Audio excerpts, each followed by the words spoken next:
Guys, welcome back to my channel. आशा करती हूँ आप सब लोग ठीक होंगे। आज की मेंस हेडलाइंस हैं। पश्चिम बंगाल विधानसभा ने ऐतिहासिक अपराजिता बलात्कार विरोधी विधेयक पारित किया। पश्चिम बंगाल विधानसभा ने बलात्कार और यौन अपराधों पर केंद्रीय कानूनों में संशोधन करते हुए अपराजिता महिला एवं बाल विधेयक पारित किया। इस विधेयक में बलात्कार के परिणाम स्वरूप मृत्यु या वानस्पतिक अवस्था में जाने पर मृत्यु दंड और अन्य बलात्कार के मामले में पेरोल के बिना आजीवन कारावास का प्रावधान किया गया है।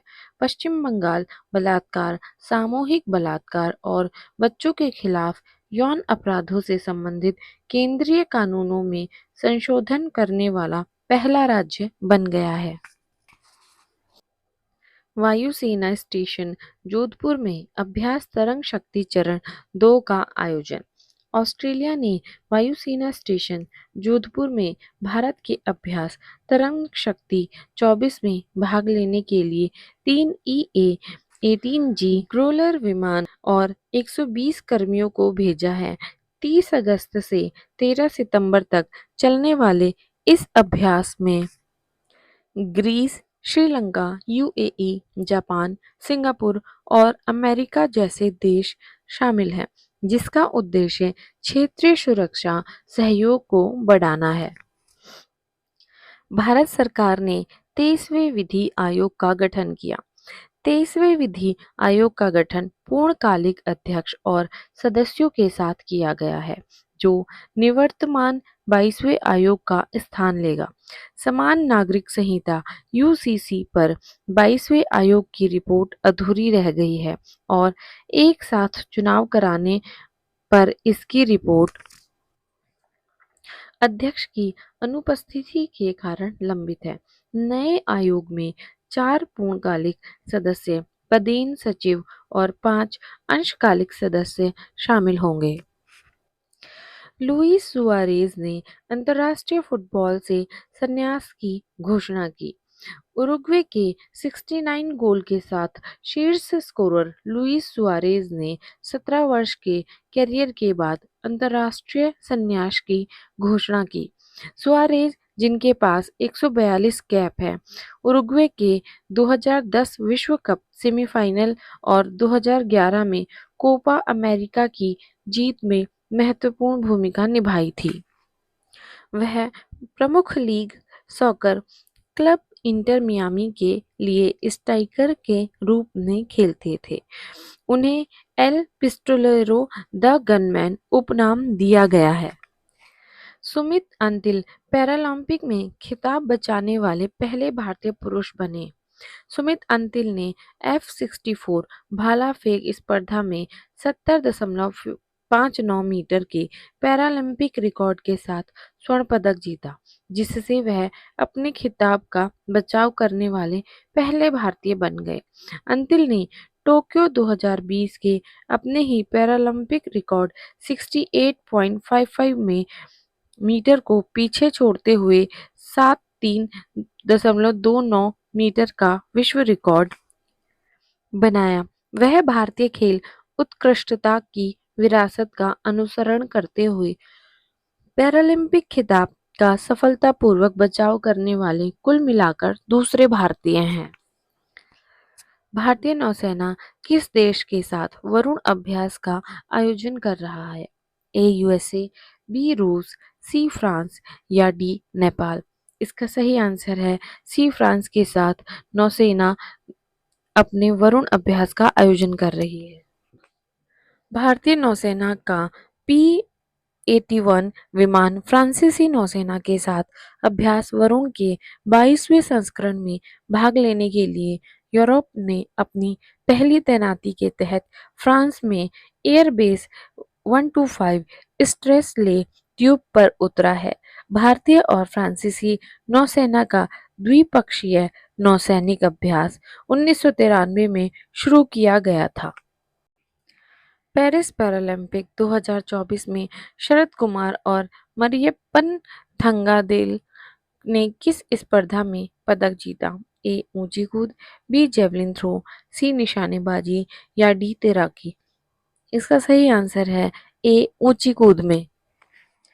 शरद कुमार और मरियप्पन थंगावेलु ने 3 सितंबर को पुरुषों की ऊंची कूद टी 6-3 स्पर्धा में रजत और कांस्य पदक जीता। भारत ने पैरालंपिक खेलों के एकल संस्करण में अपना सर्वश्रेष्ठ प्रदर्शन करते हुए अभी तक 3 स्वर्ण, 7 रजत और 10 कांस्य के साथ 20 पदक जीत चुका है। बीसीसीआई ने हाल ही में किसे पुरुष क्रिकेट टीम का चयनकर्ता नियुक्त किया? A M S Dhoni, B Dinesh Karthik, C Ajay Ratra या डी संजय बांगर। इसका सही आंसर है सी अजय रात्रा को पुरुष क्रिकेट टीम का चयनकर्ता नियुक्त किया गया। बीसीसीआई ने हाल ही में भारत के पूर्व विकेटकीपर अजय रात्रा को 5 सदस्यीय पैनल में सलील अंकोला की जगह पुरुष क्रिकेट टीम का चयनकर्ता नियुक्त किया। सभी 5 चयनकर्ता अलग-अलग क्षेत्रों का प्रतिनिधित्व करते हैं और रात्रा अजीत अगरकर की अध्यक्षता वाली समिति में उत्तरी क्षेत्र का प्रतिनिधित्व करेंगे।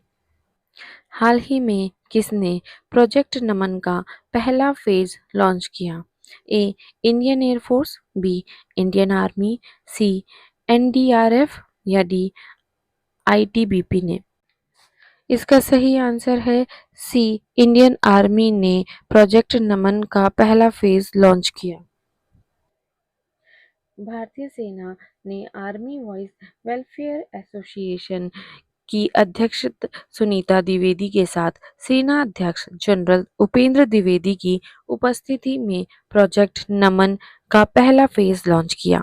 यह प्रोजेक्ट रक्षा पेंशन भोगियों, पूर्व सैनिकों और उनके परिवारों को सहयोग और सेवाएं प्रदान करने के लिए काम करती है। हाल ही में किस केंद्रीय मंत्री ने नया नोटरी पोर्टल लॉन्च किया? A Ashwini Vaishnaw, B Arjun Ram Meghwal, C S Jaishankar या डी चिराग पासवान। इसका सही आंसर है बी अर्जुन राम मेघवाल ने नया नोटरी पोर्टल लॉन्च किया।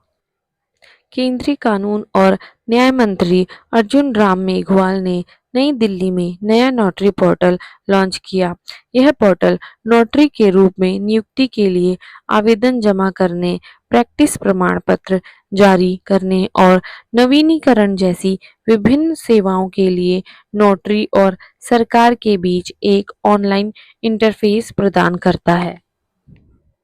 उत्तर प्रदेश महिला आयोग का अध्यक्ष किसे नियुक्त किया गया? ए अपर्णा यादव, बी अनुप्रिया पटेल, सी बबीता चौहान या डी स्वाति सिंह। इसका सही आंसर है सी बबीता चौहान को उत्तर प्रदेश महिला आयोग का अध्यक्ष नियुक्त किया गया। हाल ही में उत्तर प्रदेश सरकार ने बीजेपी नेता अपर्णा यादव को उत्तर प्रदेश महिला आयोग का उपाध्यक्ष नियुक्त किया। यूपी सरकार ने बबीता चौहान को आयोग का अध्यक्ष और चारू चौधरी के साथ अपर्णा यादव को उपाध्यक्ष नियुक्त किया है। नवनियुक्त अध्यक्ष एवं उपाध्यक्ष का कार्यकाल 1 वर्ष का होगा। ई श्रम पोर्टल जो हाल ही में समाचारों में देखा गया, किस मंत्रालय द्वारा लॉन्च किया गया था? ए गृह मंत्रालय, बी श्रम और रोजगार मंत्रालय, सी ग्रामीण विकास मंत्रालय या डी वित्त मंत्रालय। इसका सही आंसर है बी श्रम और रोजगार मंत्रालय द्वारा ई श्रम पोर्टल लॉन्च किया गया। श्रम और रोजगार मंत्रालय ने 26 अगस्त 2021 को ई श्रम पोर्टल लॉन्च किया था। केवल 3 वर्षों में 30 करोड़ से अधिक असंगठित श्रमिकों ने ई श्रम पर पंजीकरण कराया, जो तेजी से अपनाया गया। पोर्टल का लक्ष्य अन्य प्लेटफॉर्मों के साथ एकीकृत होकर असंगठित श्रमिकों के लिए वन स्टॉप सॉल्यूशन बनना है। सामाजिक सुरक्षा योजनाओं तक पहुंच में सुधार के लिए 2024-25 के बजट भाषण में इस एकीकरण पर प्रकाश डाला गया था। ई श्रम असंगठित श्रमिकों को पीएमजेजेबीवाई, पीएमएसबीवाई, एबीपीएमजेएवाई और अन्य जैसी योजनाओं तक पहुंचने में मदद करेगा। सेवा पहुंच बढ़ाने के लिए skill India digital hub SIDH के साथ दो तरफा एकीकरण भी चल रहा है।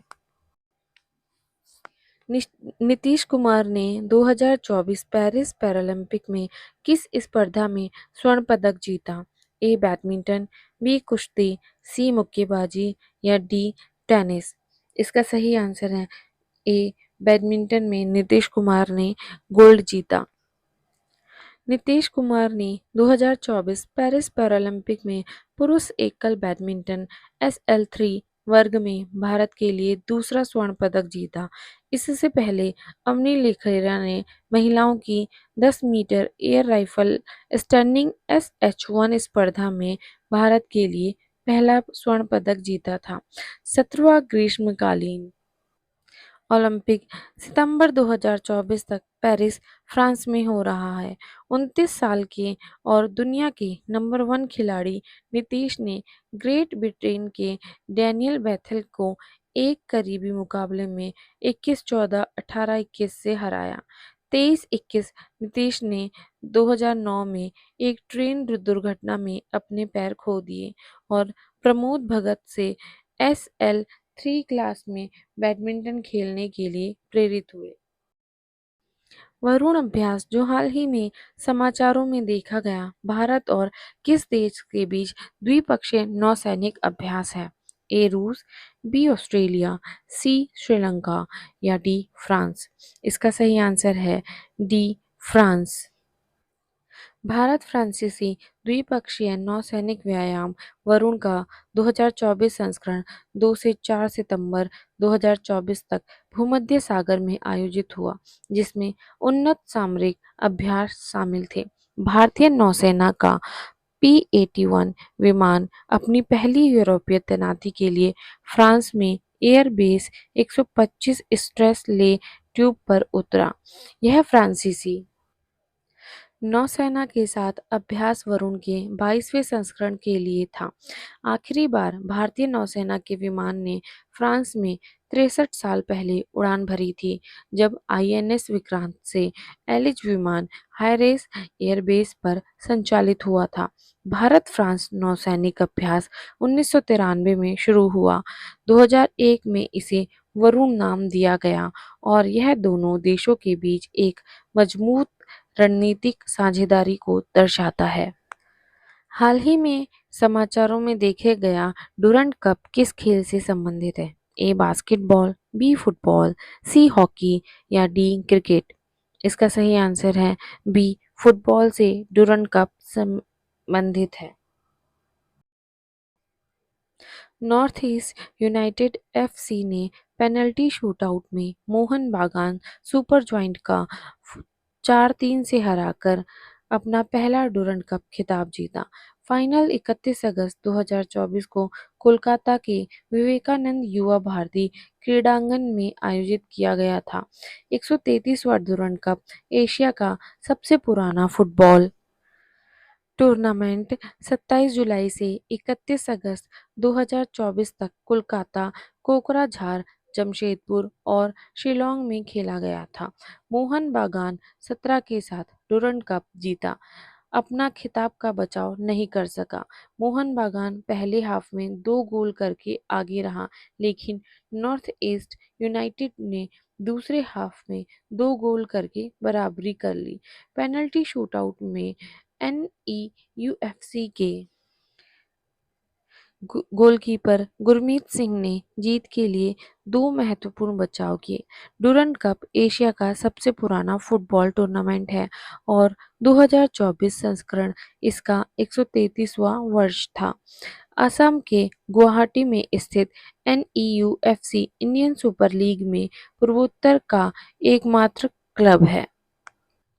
हाल ही में किस संगठन ने वल्चर काउंट 2024 पहल शुरू की है? ए संयुक्त राष्ट्र पर्यावरण कार्यक्रम, B global footprint network, C world wide front for nature India या डी ग्रीन पीस उत्तर। इसका सही आंसर है C world wide front for nature India ने वल्चर काउंट 2024 पहल शुरू की। WWF इंडिया ने 7 सितंबर से 6 अक्टूबर 2024 तक गिद्ध गणना 2024 परियोजना शुरू की। यह पहल अंतर्राष्ट्रीय गिद्ध जागरूकता दिवस के रूप में अनुरूप है। इस परियोजना का उद्देश्य भारत में गिद्धों की आबादी की गणना और आकलन करना है। यह विशेष रूप से गंभीर रूप से लुप्तप्राय गिद्ध प्रजातियों पर केंद्रित है।